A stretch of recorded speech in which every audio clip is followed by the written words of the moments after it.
एकेकाळी जसा राजा तशी प्रजा होती, आता हे प्रजेतलेच लोकप्रतिनिधी यांच्या घरात असं चाललंय का? तुम्ही तर राजकारणामध्ये वावरत असता, कदाचित आम्हाला वाटेल की हे फक्त थोडीशीच उदाहरणं आहे, तुमच्यासमोर तर आणखी हजार उदाहरणं असतील. काय चाललंय नेमकं? बऱ्याच वेळेला महिला पुढे येत नाहीत.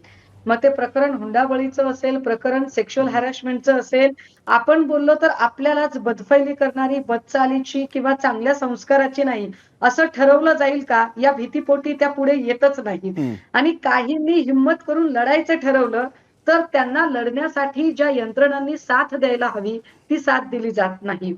प्रसन्नजी, हे मी अत्यंत जबाबदारीनं सांगितलं पाहिजे, की मागच्या 3 दिवसामध्ये एकट्या पुण्यातनं माझ्याकडे 27 केसेस आले आहेत. ज्या 27 केसेस मधले लोक महिला आयोग आणि या सगळ्या लोकांचे दरवाजे ठोठावून थकलेले आहेत आणि त्यांना कुठेही न्याय मिळालेला नाही. आता त्याही पेक्षा धक्कादायक गोष्ट ही आहे, की सर्वसामान्य घरातल्या मुलींच्या पीडित असणं आणि त्यांना हो. कोणी राहनुमा नसणं हे तर वेगळीच गोष्ट. परंतु सत्ताधाऱ्यांच्या कुटुंबातले जे नातलग महिला आहेत, यांनी पीडित असणं आणि सत्ताधाऱ्यांच्या कुटुंबात असूनही सत्ताधाऱ्यांनाच न्याय मागणं, हे अजून धक्कादायक आहे. म्हणजे परिणय फुकेंच्या भाऊजाईचा ज्या पद्धतीने व्हिडिओ व्हायरल झाला आणि मी त्यांच्याशी बोलायचा प्रयत्न केला. काल माझा त्यांचा कॉन्टॅक्ट झाला. उद्या मी बरं. त्यांना भेटेन. तर त्यावेळेला त्यांना मी म्हटलं, की "काय हो, तुम्ही कोणाकडे न्याय मागायला गेला नाहीत का?" ते म्हणाल्या, "मी माननीय मुख्यमंत्र्यांना 4 वेळा भेटलीये. माननीय मुख्यमंत्र्यांना लेखी मी सगळा पत्रव्यवहार केलाय. मी इथल्या पोलिसांकडे सातत्याने जातीये. पोलीस माझी कंप्लेन लिहून घेत नाहीत.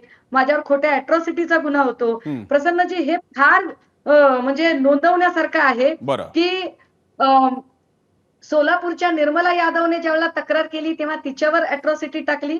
रिंकी बक्सलाने राहुल शेवाळेच्या विरोधात बोलायचा प्रयत्न केला, तेव्हा तिच्यावरही अॅट्रॉसिटी टाकली. करुणा मुंडेवर सुद्धा अॅट्रॉसिटी टाकण्याचा प्रयत्न झाला आणि आता परिणय फुकेंची भावजई असणाऱ्या प्रिया संकेत फुके यांच्यावर सुद्धा अॅट्रॉसिटी केस दाखल केली गेली. हो. म्हणजे कायद्याचा गैरवापर कशा पद्धतीने राजकीय लोक करतात स्वतःच्या फायद्यासाठी, हे याच्यातनं स्पष्ट होतंय.